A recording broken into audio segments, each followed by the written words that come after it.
acho muito bacana, pensando numa poesia do final da Idade Média, imaginar que o personagem masculino está ali aprendendo com a figura feminina, que entende mais daquilo do que ele e que está apresentando o reino do paraíso para ele, sabe? E que está explicando para ele qual é a situação das almas em cada um daqueles círculos, por que quem está no iniciozinho do paraíso não se lamenta, porque está onde devia. Né? O paraíso tem uma espécie de encaixe e a Beatriz entende isso.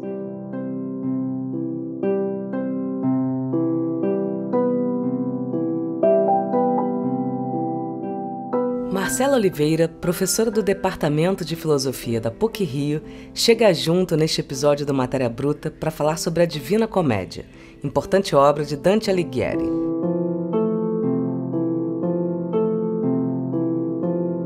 Marcela comenta as visões de amor e beleza para a filosofia e para a mitologia. Além disso, no decorrer da conversa, passamos a entender a importância da personagem Beatriz como uma ponte entre o poeta e o amor divino, considerado o eixo do universo.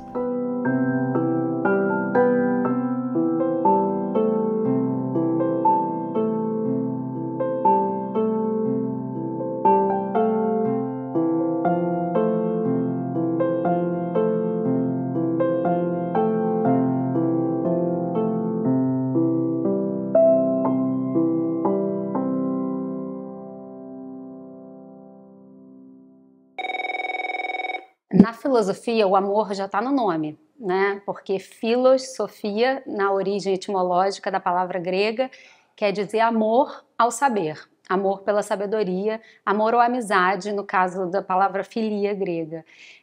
Então, a filosofia se ocupa do tema do amor desde a sua origem.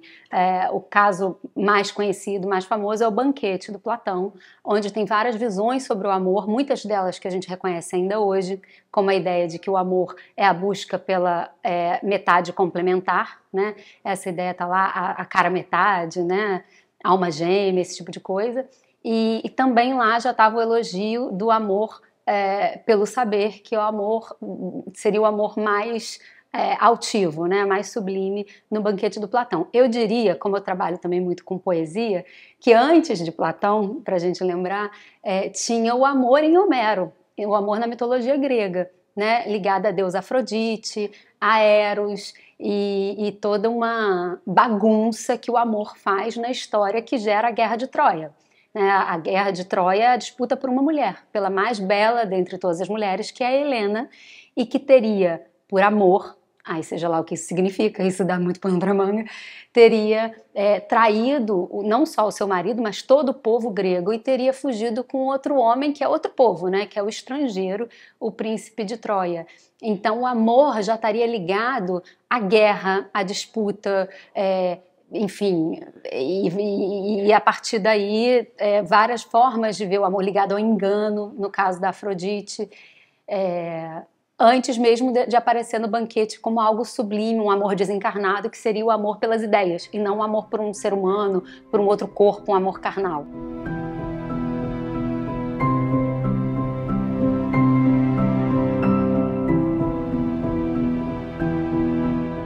Bem, a Divina Comédia é uma poesia monumental, incrível, que foi escrita na Idade Média, já no final, na fase final da Idade Média. A gente tem a sensação de que já está bem ali na beirada do Renascimento, por algumas questões como a valorização do ponto de vista individual, do eu lírico, do personagem que sofre aquela viagem, para quem não conhece a obra, a viagem pelo inferno, o purgatório e o paraíso, onde esse personagem principal, que é também poeta, né, como uma espécie de espelho do próprio Dante, encontra as almas que estão pagando os seus pecados, as suas penas, pela eternidade no inferno, aquelas que têm alguma esperança de se salvar no purgatório, e chega, enfim, no paraíso, onde ele encontra a guia dele, que vai ser Beatriz.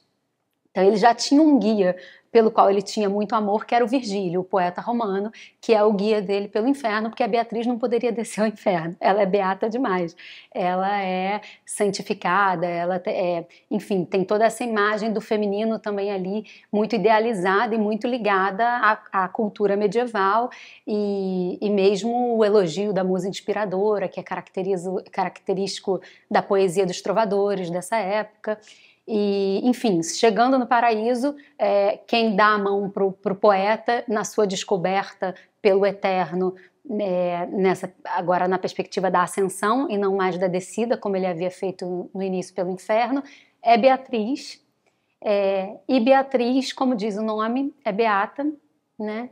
E o amor que o poeta cultiva por ela é um amor que teria sido inspirado na própria vida do Dante. Ele conheceu uma Beatriz na vida dele, né? Ele teve essa experiência, ele fez poemas em homenagem a ela mesmo antes da Divina Comédia. Ela morreu muito jovem e ela deixou uma marca profunda nesse poeta que teria simbolizado toda a inspiração para essa ascensão no meio das coisas mais belas e mais incríveis que ele descobriria no paraíso por meio dessa personagem. Mas sobre a Beatriz, eu acho interessante pensar que além de bela e da beleza ligada ao amor, né? Isso desde o banquete do Platão também, claro que também na Afrodite de Homero já tinha uma relação entre beleza e amor, mas enfim, me parece que no Dante a beleza da Beatriz está ligada ao conhecimento. Então tem alguma relação mesmo com a ideia de amor pelo saber, que o nome filosofia já indicava na relação com amor, mas enfim, ela está ligada ao conhecimento do eterno, é ela que vai apresentando para ele toda essa descoberta, essa sequência de céus, né, que parecem camadas de uma cebola, que ele vai subindo, mesmo que era a ideia mesmo da cosmologia da época, e ele, a cada etapa que ele descobre nova, a cada céu novo que ele chega, a Beatriz fica mais bonita e mais brilhante. Então ela vai como que espelhando para ele. A Beatriz, me parece, assim que eu vejo, ela é uma ponte entre o poeta, que está sofrendo toda essa descoberta, essas experiências, o personagem masculino, e o divino, o amor divino, que na verdade ele vai descobrir ao final do poema, que é a causa de tudo, é o motor de tudo no universo, é o que faz girar o sol e todas as estrelas, é esse eixo, como se fosse o eixo do universo, é o amor.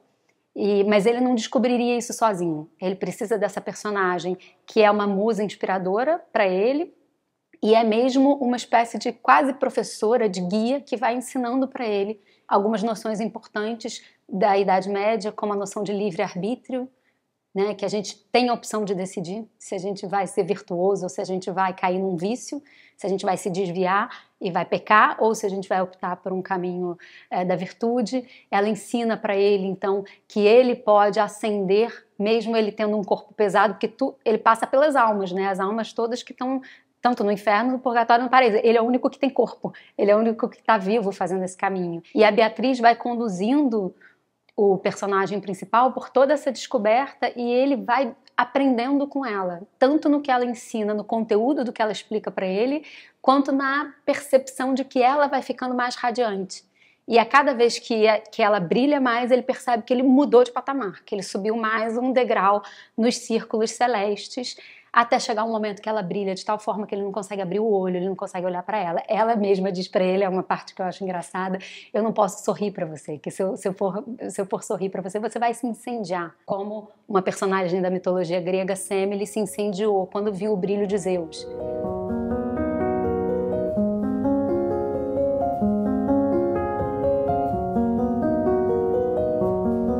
Bem, a Divina Comédia é um poema que o Dante escreve no início do século XIV, em exílio de Florença.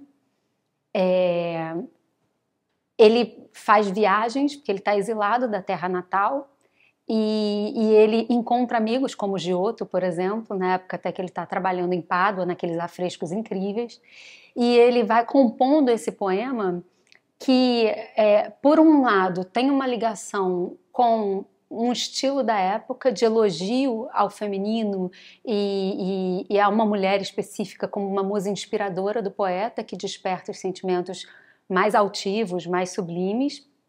Por outro lado, ele tem novidades, assim, ele apresenta inovações que fazem dele um homem já quase do Renascimento, no sentido de que ele valoriza muito a maneira como ele percebe aquelas situações e ele explica essa visão, então, individual que ele tem, já quase no sentido do que é uma característica muito conhecida do Renascimento, do humanismo, da visão humana é claro que o assunto dele é o divino, que é bem característico do período medieval, né? Ele é um poeta medieval. Ele trata, então, de uma visão de mundo baseada na escritura, né? Baseada na concepção da Igreja Católica. Ele apresenta os 3 reinos do universo, o inferno, o purgatório e o paraíso. Mas ele traz também muita coisa da mitologia grega, ele traz também muita influência da cultura latina, da mitologia, enfim, do berço da nossa cultura ocidental nessa tradição greco-latina, e ele também já indica muito o que vai ser muito moderno, que é essa maneira, a maneira dele descrever o que ele está vivendo é muito própria, tem muito a marca da visão dele pessoal. Ele inventa uma relação com o leitor, que também é uma novidade para a época. Ele o tempo todo diz pra gente, leitor, você não ia acreditar no que eu tô vendo aqui, é tão terrível, mas já que eu tô no inferno, eu vou com os demônios, né? Se eu estivesse na taberna, eu ia com os beberrões, mas eu tô no inferno, eu vou seguir os demônios. Então, ele tem muito já uma característica muito moderna nesse sentido, tanto da visão individual quanto da relação com o leitor.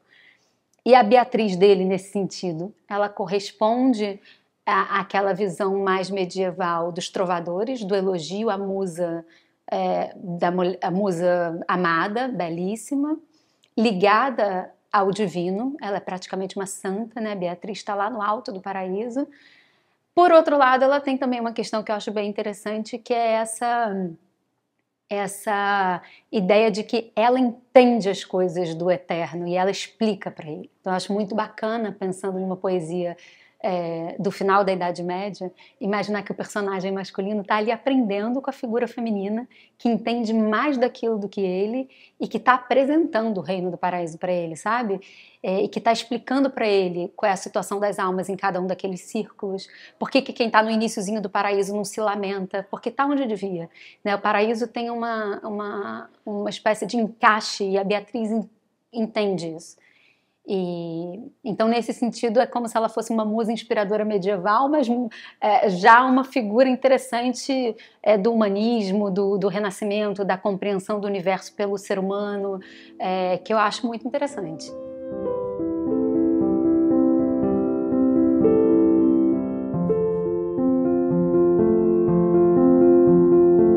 Desde o início da tradição ocidental, se a gente volta para a mitologia grega, a gente tem a ligação entre o amor e a beleza. Seja pelo engano na Afrodite, é a beleza que engana, né, que gera, por exemplo, a Guerra de Troia, no caso da beleza de Helena, seja o vínculo entre a beleza e o amor no banquete do Platão, que esclarece, não engana, né, faz entender os mistérios da existência, porque é o amor pelas ideias, o amor pela verdade. A Beatriz, então, ela combina beleza e conhecimento do eterno, no sentido de apresentação a sequência dos círculos celestes que constituem o paraíso. Cada vez que você vai subindo, vai ficando mais claro, porque você vai se aproximando do âmbito divino propriamente, vai se aproximando do amor de Deus. A gente vai descobrir lá na frente que a Beatriz é tão bela e brilha tanto porque ela está espelhando, ela está refletindo o amor divino. Mas tem uma sequência que eu gosto especialmente quando eles sobem pelos céus de Vênus, de Sol e de Marte. E num primeiro momento ele não tinha percebido que tinha subido para Vênus, e ele diz, não percebi a minha ascensão para ela, para Vênus. Mas, de lá estar, me fez saber muito bem minha dama, que vi tornar mais bela. Então ela anuncia a subida para Vênus, que é bem a questão do amor, né? Nessa relação com Afrodite. Depois eles sobem para o céu do Sol. Então, de ter subido ao Sol, não percebi. Foi Beatriz que tão preste empreende chegar do bom ao melhor, ou seja, ela está pronta para sempre melhorar e ficar ainda mais incrível. Foi ela que mostrou quem poderia, dentro do Sol, ser por si tão brilhante, por se perceber não pela cor, mas pelo seu clarão. Então aqui ela já está brilhando tanto que parece que ela compete com o Sol em brilho, né? No céu do Sol, a Beatriz parece que brilha mais do que o Sol. E, enfim, quando eles chegam em Marte, ela fica, Beatriz vi ficar tão bela e ridente, que guardo com as demais essa visão que conservar não pode a minha mente. Então aqui me parece que a mente humana e a mente desse personagem masculino, poeta, vai ficando até ofuscada, incapaz de guardar com toda a dimensão o brilho dessa personagem feminina e inspiradora que é a Beatriz.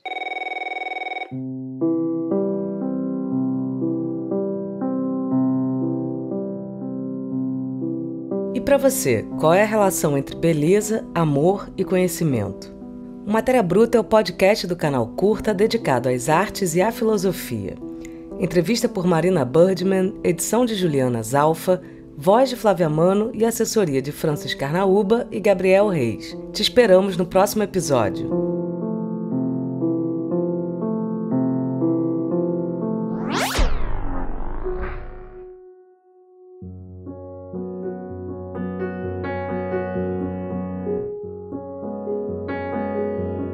Ao longo de 42 episódios, a série Imortais da Academia faz um passeio pelo presente e pelo passado da Academia Brasileira de Letras. Essa caminhada por entre as eternizadas cadeiras de uma das mais respeitadas instituições culturais do país é conduzida pelos próprios acadêmicos e também por estudiosos de diferentes áreas. Acesse o site curtaon.com.br e maratone a série quando e onde quiser.